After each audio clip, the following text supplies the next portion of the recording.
ഞാനില്ല എങ്കിലും ആശവൻ ഉദ്ഘാടനം ചെയ്തു.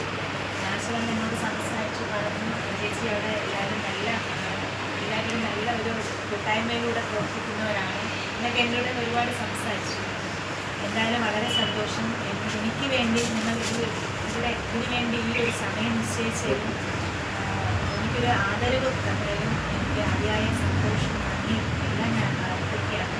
കാരണം ഒരു കൗൺസിലർ എന്നൊക്കെ ഞാൻ പറഞ്ഞതുപോലെ ഒരു കൗൺസിലർ ഒരു ജനപ്രതിനിധിയായിട്ട് മത്സരിക്കുമ്പോൾ, ഒരു സ്ഥാനാർത്ഥിയായിട്ട് മത്സരിക്കുമ്പോൾ അവർക്ക് അവരുടേതായ രാഷ്ട്രീയം ഉണ്ടാകും. ഓരോരുത്തരും ഓരോ രാഷ്ട്രീയക്കാരായിരിക്കും. പക്ഷേ അത് കഴിഞ്ഞ് ഒരു കൗൺസിലറായ ആ വാർഡിൻ്റെ എല്ലാ പേരും ഉൾക്കൊണ്ട് വേണം നമ്മൾ മുന്നോട്ട് പോകാൻ. എന്നാൽ മാത്രമേ നമ്മുടെ നാടിൻ്റെ സമഗ്ര വികസനത്തിന് വേണ്ടി നമുക്ക് എല്ലാ പ്രവർത്തനങ്ങളും എല്ലാവരെയും കൂട്ടിയോജിപ്പിച്ച് അവിടെ ജാതിയോ മതമോ രാഷ്ട്രീയമോ വർണ്ണവിവേചനമോ ഒന്നുമില്ലാതെ എല്ലാവരെയും ഒറ്റ കൈയോടെ ഒരു കൂട്ടായ്മയോടെ ഒന്നിച്ച് കൊണ്ടുപോകാൻ സാധിക്കുന്ന വലിയൊരു സംസ്കാരത്തിലൂടെ നമുക്ക് പോയാൽ മാത്രമേ നമുക്ക് നമ്മുടെ നാടിനെ വികസിപ്പിച്ചെടുക്കാൻ സാധിക്കൂ. അത് നമ്മുടെ പെണ്ണുങ്ങളുടെ വാർഡിൽ ഞാനിപ്പോൾ രണ്ടാമത്തെ തവണയാണ് ഇവിടെ ഈ വാർഡിലോട്ട് മത്സരിക്കാൻ പറയുന്നത്. ആദ്യം എളങ്കോട് വാർഡിലായിരുന്നു. പക്ഷേ നമുക്ക് കുന്നംകുളം വാർഡ് എന്ന് പറയുമ്പോൾ എൻ്റെ വാർഡിൻ്റെ ഓപ്പോസിറ്റ് സൈഡ് ആണെങ്കിലും കുറേ ഭാഗങ്ങൾ മാത്രമേ എനിക്ക് അറിയാൻ സാധിച്ചിട്ടുള്ളൂ. എല്ലാ ഭാഗങ്ങളും എനിക്ക് അറിയത്തില്ല. പക്ഷെ കുറേ ഭാഗങ്ങളിൽ പോകുമ്പോഴും എല്ലാവരും എന്നെ ഇപ്പം ജയിച്ചുവെങ്കിലും എല്ലാവരും നല്ല രീതിയിൽ തന്നെയാണ് എന്നെ വരവേറ്റത്. അവിടെ ജാതിയെന്നോ മതമോ രാഷ്ട്രീയമോ ഒന്നും കൂടാതെ അവരെല്ലാവരും വളരെ സ്നേഹത്തോടെയാണ് വോട്ട് ചോദിക്കാൻ പോയപ്പോൾ തന്നെ വീടുകളിൽ എന്നെ വിളിച്ചതും സപ്പോർട്ട് ചെയ്തതും ഉച്ചയൊക്കെ ക്ഷീണിച്ച് ഓരോ വീടുകളിൽ എത്തുമ്പോൾ വെള്ളം കുടിച്ചിട്ട് പോകാം എന്ന് വരെ പറഞ്ഞ് എന്നെ അവിടെ ഇരുത്തി. അങ്ങനെ പല വീടുകളും നമ്മുടെ ഈ വാർഡിനകത്തുണ്ട്. അപ്പോൾ എന്തായാലും വളരെ സന്തോഷമുണ്ട് എനിക്കിവിടെ ജയിക്കാൻ സാധിച്ചതിൽ. നിങ്ങൾ ഓരോരുത്തരോടൊപ്പം എനിക്കിവിടെ നിൽക്കാൻ സാധിച്ചത് വളരെ സന്തോഷം. നമുക്കെല്ലാവർക്കും അറിയാം, നമ്മുടെ കുടുംബ ബന്ധങ്ങൾക്ക് വളരെ പ്രാധാന്യം കൊടുക്കുന്ന ഒരു വലിയൊരു സംസ്കാരത്തിലൂടെ നമ്മളെല്ലാവരും മുന്നോട്ട് പോകുന്നു. അപ്പോൾ ആ സംസ്കാരത്തെയെല്ലാം ഈ ഒരു കൂട്ടായ്മ ആ സംസ്കാരത്തെ എല്ലാം യോജിപ്പിച്ചുകൊണ്ട് മുന്നോട്ട് പോകാൻ കഴിയുന്ന ഒരു വലിയൊരു കൂട്ടായ്മയാണ് നമ്മുടെ ഓരോ റെസിഡൻസ് അസോസിയേഷൻ. അപ്പോൾ അതിൻ്റെ ഉത്തരവാദിത്വം വളരെ ഭംഗിയായി നിർവഹിച്ചു കൊണ്ടിരിക്കുന്ന ഒരു റെസിഡൻസ് അസോസിയേഷനാണ് നമ്മുടെ ഈ റെസിഡൻസ് അസോസിയേഷൻ.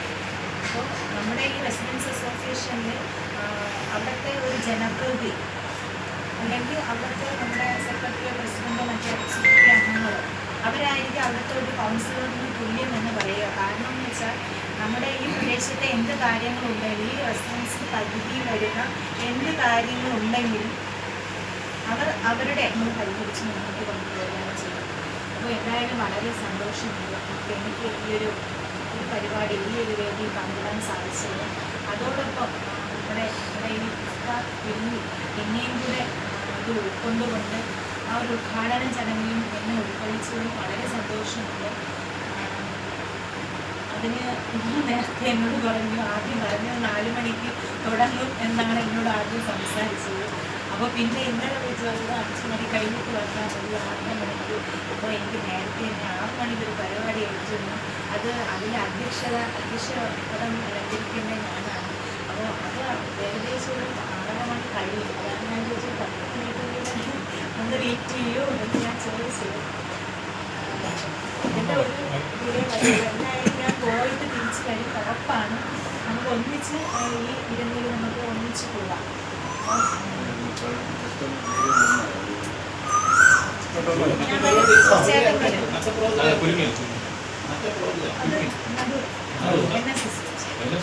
അത് കുരുങ്ങി മാറ്റി അത് മഴ പെയ്യുന്നുണ്ട്. സ്റ്റേജല്ലേ കോർപ്പറേഷനിലും പഞ്ചായത്തിനൊരു സാധാരണ ഒരു മെയിൻ്റനൻസാണ്. കുറേ പണം കൈകല്ല് കെട്ടി നമ്മൾ ആ രൂപത്തിലുള്ള ഒരു ഇതെല്ലാം ഉദ്ദേശിക്കും. നീന്തോളം നമ്മൾ ഇതുകൊണ്ടുള്ള ഈ കായിക ഡിപ്പാർട്ട്മെൻറ്റ് മന്ത്രാലയത്തിൻ്റെ കീഴിൽ നമ്മൾ അവിടുത്തെ വന്ന് എസ്റ്റിമേറ്റ് ഒക്കെ ഉണ്ട്. നമ്മൾ ഉദ്ദേശിക്കുന്നത് ഇത് കോർപ്പറേഷൻ്റെ കീഴിൽ തന്നെ മെയിൻറ്റെയിൻ ചെയ്ത് ഫീസ് വെച്ച് കൊച്ചു കുട്ടികൾക്ക് നീന്തൽ പരിശീലിക്കുക. നല്ല ഹൈജീനിക് ആയിട്ടുള്ള വാട്ടർ ഒന്നിൽ അവിടെ ബോർവെൽ അടിക്കുക അല്ലെങ്കിൽ വാട്ടർ വെള്ളം അല്ലെങ്കിൽ ഇവിടുത്തെ കിണറ്റിൽ കുടവെള്ളം അല്ലെങ്കിൽ മഴവെള്ളം കൊണ്ടൊന്നും ചെയ്യുക. ഒന്നാമത് ഈ പ്രശ്നങ്ങളൊക്കെ ഉണ്ട് ഇപ്പോഴത്തെ വലിയൊക്കെ അപ്പം അതുകൊണ്ട് ആ രൂപത്തിൽ ഉണ്ടാക്കി കോർപ്പറേഷന് ഒരു വരുമാനം ആയിക്കോട്ടെ, ഒരു കോൺട്രാക്ട് കൊടുത്ത് ഫീസ് വെച്ചോ.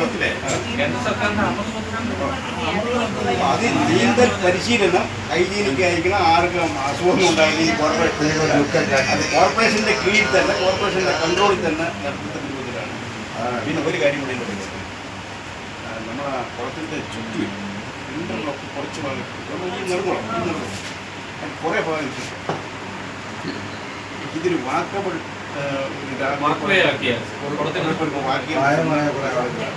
കുറേ പേരെന്ന് പറഞ്ഞാൽ ഇവിടുത്തെ കേസ് മാസ്റ്റർ ആവശ്യമില്ലാത്ത ഈ കുളത്തിൻ്റെ ബണ്ടാണ്. അത് ഇപ്പോൾ ഇത്രയും വെള്ളമില്ല. കാരണം ഈ കുളത്തിൻ്റെ ബണ്ടിലൊക്കെ തേങ്ങ വെട്ടാനൊക്കെ പിന്നെ ഇത് അനുവദിക്കും. അങ്ങനെ എന്തോ ആയിട്ടാണ് ആ ഒരു കേസ് കിടക്കുന്നതുകൊണ്ട് നേരത്തെ ഇന്റർലോക്ക് ചെയ്തില്ല. അവർക്ക് അവരെന്നൊരു കൺസെൻറ്റ് എഴുതി വാങ്ങിക്കുകയോ കേസ് തീരുമ്പോൾ അങ്ങനെ എന്തെങ്കിലും വാങ്ങിച്ചിട്ട് അല്ല അതിനുവേണ്ടി വലിയ ഇതായിട്ട് നിൽക്കുമെന്ന് തോന്നുന്നില്ല. ഇത് കംപ്ലീറ്റ് ഒന്ന് ഇന്റർലോക്ക് കുറച്ച് ദൂരം ഇന്റർലോക്കും കൂടി ചെയ്തിട്ട് ഈ ഇളകി കിടക്കണേ കൂടെ ഒന്ന് ശരിയാക്കിയാൽ ഈ രാവിലെ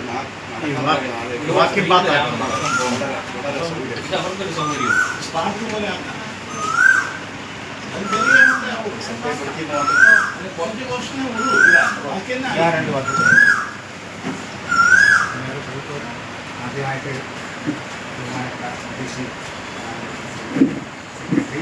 എക്സിക്യൂട്ടീവ് മെമ്പർമാരെ ഔദ്യോഗികമായിട്ടുള്ള എല്ലാ വൈസ് പ്രസിഡന്റ് സെക്രട്ടറി ഞാൻ ആദ്യമായിട്ട് കൗൺസിലർ പരിചയപ്പെട്ടു. ഞാൻ പരിചയപ്പെട്ട് ആദ്യമായിട്ട് അഭിനന്ദനം അറിയിക്കുകയാണ്. പരിചയപ്പെട്ടത് അപ്പം തന്നെ ഞാൻ ഫോണിൽ കൂടി കൗൺസിലറെ വിളിച്ച് പറഞ്ഞു ഇന്ന പോസ്റ്റുകൾ ലയിക്കില്ല, അടിയന്തരമായിട്ട് അത് ഇടപെടണമെന്ന് പറഞ്ഞ് പിറ്റേ ദിവസം തന്നെ അതിന് ഏർപ്പാടുണ്ടാക്കി അത് കത്തിക്കുകയും ചെയ്തു. വീണ്ടും ഞാനൊരു ഉപരി ലയിക്കുമ്പോൾ പറഞ്ഞു തന്നു, അത് ഉടനെ തന്നെ കത്തിക്കാൻ തുടങ്ങി. ഡെപ്യൂട്ടി മേയർ നമ്മൾ കാണും മുമ്പായിട്ട് തന്നെ ശ്രീദേവി നമുക്ക് വേണ്ടി എല്ലാ ഡെപ്യൂട്ടി മേയർ ആ സമയത്ത് വരുന്നതിനും എല്ലാ സമയങ്ങളും നമ്മളത് പറഞ്ഞു ഇന്ന സമയത്ത് പോയാൽ അവരെ പോയി കാണാം, നിങ്ങൾ സംസാരിക്കും, ഞങ്ങൾ പോയി ഞാൻ പറഞ്ഞിട്ടുണ്ട്, എല്ലാം നമ്മളത് പറഞ്ഞു തന്ന ഒരു വ്യക്തിയാണ്. നമുക്ക് വേണ്ടി ഡെപ്യൂട്ടി മേയറെ ആ അസോസിയേഷൻ്റെ ഇനാഗ്രേഷന് വേണ്ടി എത്തിക്കാൻ കാരണം ശ്രീദേവി. അത് പറയാനിക്കുന്നത് ആക്ച്വലി പറയാനിക്കുന്നത് അത്രത്തോളം ആത്മാർത്ഥമായിട്ട് നമ്മളോട് നിന്ന് ആ ആത്മാർത്ഥതയ്ക്കാണ് ഇപ്പോൾ നമ്മൾ അവർക്ക് ഒരു ആദരവ് കൊടുക്കണം എന്നുള്ള കഴിഞ്ഞ അസോസിയേഷൻ്റെ കമ്മിറ്റിയുടെ തീരുമാനപ്രകാരം ഇന്ന് തീരുമാനിച്ചത്. അതിനോടനുബന്ധിച്ച് തന്നെ നമ്മുടെ ഈ ഒരു അസോസിയേഷൻ്റെ നേമ്പുതറ പരിപാടി ഇഫ്താർ ആ നേമ്പുതറ പരിപാടി ഇഫ്താർ ഉദ്ഘാടനം ചെയ്യുന്നത് അവരാണ്, ശ്രീദേവിയുടെ കൗൺസിലറാണ്. അതുകൊണ്ട് അവർ വന്നിട്ട് ഉടൻ തന്നെ പോകും. 6:30 മുമ്പായിട്ട് എത്തിച്ചേരാമെന്നുള്ള 2-3 പ്രാവശ്യം പറഞ്ഞ് ഞാൻ വിളിച്ചപ്പോൾ എത്തിച്ചേരും. അവർക്ക് ഒരു പരിപാടിയുണ്ട്, എന്തായാലും ആ സമയത്ത് വന്ന് ചേരും. അതിന് ശേഷം ഇവിടെ നോമ്പ് തുറക്കും എന്നുള്ള ലക്ഷ്യമാണ്. എല്ലാവരും കാത്തിരിക്കും. പിന്നെ അത് പോയിട്ട് നോമ്പുതറ സമയം തെറ്റിക്കാൻ പറ്റില്ല. ആ സമയത്ത് നോമ്പ് തുറക്കണം. അത് വന്നിട്ട് ബഹുമാനപ്പെട്ട കൗൺസിലറെ ഇപ്പോൾ തന്നെ അവർ ആദരവ് ചെയ്യണം. ആദരവ് ചെയ്യുന്ന മുമ്പായിട്ട് നിങ്ങളുടെ വാക്ക് നമുക്ക് പറയാനുള്ളത്, നമ്മുടെ കഴിഞ്ഞ കമ്മിറ്റി തീരുമാനപ്രകാരം ഒരു അസോസിയേഷൻ ഒരു മെമ്മോറിയൽ തയ്യാറാക്കി ഡെപ്യൂട്ടി മേയർ കൊടുത്തിട്ടുണ്ട്. അപ്പോൾ ഡെപ്യൂട്ടി മേയർ പറഞ്ഞ് അടുത്ത സമയത്തിന് മുമ്പായിട്ട് ഈ പെട്ടെന്ന് ഈ വർഷത്തിൽ ചെയ്യുമെന്നുള്ള പൂർവ്വ നമുക്കുണ്ട്. അത്രത്തോളം ആത്മാർത്ഥമായിട്ട് അവർ നിൽക്കുന്നു ആ കുളത്തിന് ഒരു നീന്തൽ കുളമാക്കി മാറ്റാൻ. അപ്പോൾ കാരണം മ്യൂസിയം കഴിഞ്ഞാൽ അടുത്ത് ബാലരാമത്തെ ഉള്ളൂ, അതിനിടയ്ക്ക് ഒരു നീന്തൽ കുളം ഇല്ല. അതാണ് യഥാർത്ഥ കാരണം. അത് കൗൺസിലർക്ക് അറിയാം. അപ്പോൾ അതുകൊണ്ട് കൗൺസിലർ തന്നെ അത് മുൻകൈ എടുത്ത് അത് ചെയ്തു തരാമെന്ന് അവരും പറഞ്ഞിട്ടുണ്ട്, നമ്മുടെ ഡെപ്യൂട്ടി മേയറും പറഞ്ഞിട്ടുണ്ട്. അതിൻ്റെ ഒന്നുകൂടെ ഒരു റിമെമ്പർ കൊടുക്കുകയാണ് അദ്ദേഹം അവർക്ക്. എന്നാലും അവർ ഇത്രയും പെട്ടെന്ന് ചെയ്യാമെന്നുള്ള താല്പര്യമുണ്ട്. അതുപോലെ തന്നെ നമ്മുടെ ഈ അസോസിയേഷനകത്ത് അത് കൗൺസിലർ അധികാരിയാണ്. ഒരുപാട് സ്ഥലത്ത് ചില മാസങ്ങളോളം പുല്ലുകൾ വളർന്നിട്ട് പുല്ല് വെട്ടാണ്. അത് വല്ലപ്പോഴും കോർപ്പറേഷനിൽ പറഞ്ഞാൽ പുല്ല് വെട്ടിയാണ്. അതുപോലെ തന്നെ ലൈറ്റ് ഇല്ലാത്ത കാര്യങ്ങൾ അങ്കമാടിയിലെടുത്ത് വെട്ടി ഞാൻ പറഞ്ഞു. അവിടെ ഞാൻ അവരൊക്കെ സംസാരിച്ചു, അവർ വെട്ടി പല സ്ഥലങ്ങളിലും. ഇപ്പോൾ ഇതിൻ്റെ സർവൻ്റെ വീട്ടിൽ പോണ വഴിയിൽ ഇതിൻ്റെ പുറത്ത് ഇൻ്റർലാക്കിൻ്റെ പുറത്ത് പുല്ല് വളർന്നിട്ട് അത് വെട്ടിയില്ല. അത് വലിയ പരാതി സർവനുണ്ട്. ക്ലിയറായ അറിയില്ല വെട്ടില്ലെന്ന് പറഞ്ഞു. അവർ പറഞ്ഞു, ഞാൻ ചെന്ന് പറഞ്ഞു, എച്ചെടുത്ത് പറഞ്ഞു. അപ്പോൾ അവർ ചെയ്യാമെന്ന് പറഞ്ഞു. അപ്പോൾ അങ്ങനെയുള്ള ചെറിയ ചെറിയ പോരായ്മകളുണ്ട്. പിന്നെ അതുപോലെ തന്നെ ഇവിടെ ഈ ഇറങ്ങി വരുന്ന വഴിയിലൂടെ കടക്കാരെല്ലാം കൂടെ അഴുക്ക് കൊണ്ട് കൂട്ടിയിട്ടിട്ട് നമ്മളെ കോർപ്പറേഷൻ്റെ ആൾക്കാരും ഒന്ന് തൂത്തുവാരി കൂട്ടിയിട്ടിട്ട് എടുക്കാതെ പോകും. ഞാൻ ചിലപ്പോൾ ഒരു തീപിടുത്തത്തിൽ കത്തിച്ചു. അപ്പോൾ അങ്ങനെയുള്ള ചെറിയൊരു പോരായ്മയുണ്ട്. പിന്നെ ലൈറ്റിൻ്റെ കാര്യം അവർ പറഞ്ഞൊരു കാര്യമില്ല, അവർക്ക് പറയാമെന്നുള്ളത്.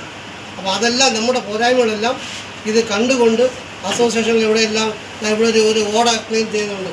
ആ ഓടയ്ക്കകത്ത് ഇവിടെ എന്താ ഒരു മുകളിൽ സ്ലാബ് ഇടുന്നുണ്ട്. അത് പ്രായോഗികമായ രീതിയല്ല ആ സ്ലാബ് ഇടുന്ന നോക്കിയാൽ അതിനെ കുറച്ചുകൂടെ താഴ്ത്തി ആ ഓട കുറച്ചുകൂടെ താഴ്ത്തിയിട്ട് സ്ലാബ് ഇട്ടെങ്കിൽ വെള്ളം ഓടിപ്പോയിരും. അങ്ങനെയൊക്കെ ചില പ്രായോഗികമല്ലാത്ത ചില കാര്യങ്ങളുണ്ട്. അത് ബഹുമാനപ്പെട്ട കൗൺസിലർ നോക്കി എന്താണെന്ന് വെച്ചാൽ അത് പ്രായോഗികമായി വരേണ്ട കാര്യങ്ങൾ ചെയ്യണമെന്ന് ഞാൻ ഈ അവസരത്തിൽ പറയാം. അത് ഒന്ന് ഓർമ്മയിരിക്കട്ടെ. പിന്നെ വേറെ നിങ്ങൾക്ക് ആർക്കെങ്കിലും വല്ല ഉണ്ടെങ്കിൽ അല്ല ഓരോരുത്തരുടെ അഭിപ്രായം നിങ്ങൾക്ക് ആർക്കെങ്കിലും വല്ല ഉണ്ടെങ്കിൽ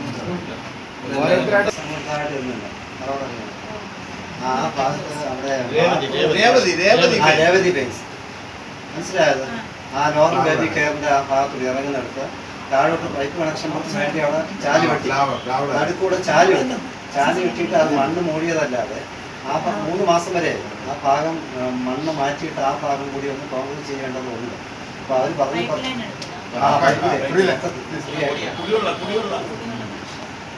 അപ്പോൾ അതൊന്ന് ക്ലിയർ ആക്കാൻ വേണ്ടി ഒരു കാര്യം പറഞ്ഞിട്ടുണ്ട്. ഇല്ല ഞാൻ ഒന്ന് എക്സ്പ്രഷനിലെ ഒന്ന് പരിചയപ്പെട്ടു കൊടുക്കാം. ഒന്ന് നമ്മുടെ ഇതിന് മുൻപുള്ള പ്രസിഡന്റ് പുള്ളി ഒരു PWD ഇപ്പോഴത്തെ പുള്ളിയാണ് മുൻപോട്ട്. അദ്ദേഹത്തിന് വയ്യാത്തതുകൊണ്ടൊക്കെ അദ്ദേഹം മാർജിക്കാണ് ഇപ്പോഴത്തെ പ്രസിഡന്റ്. പിന്നെ വൈസ് പ്രസിഡന്റ് ഒന്ന് ഷറബ്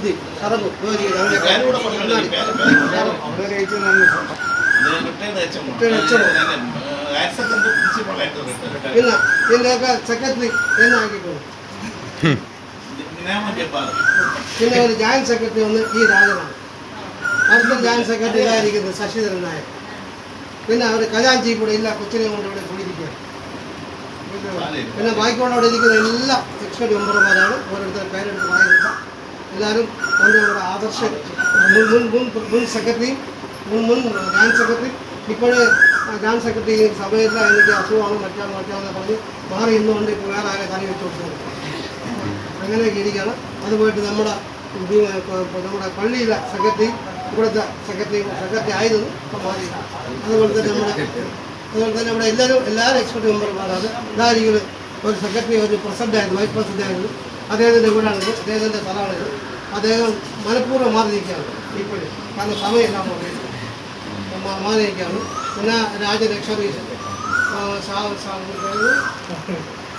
ഷാവു നമീദ് ഇതായിരിക്കുന്നത് പുള്ളി അറിയാമോ സറൗട്ടി.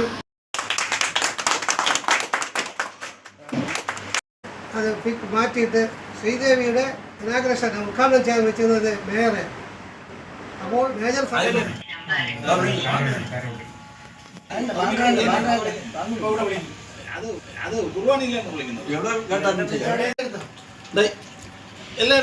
എല്ലായിടത്തും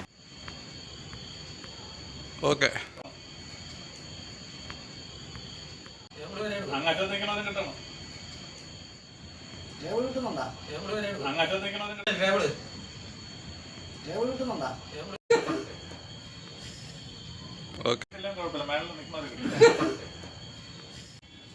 താഴെ ഇരിക്കണമെന്ന് കിട്ടില്ല, കുഴപ്പമില്ല, മേളിൽ നിൽക്കുന്നത് കിട്ടും.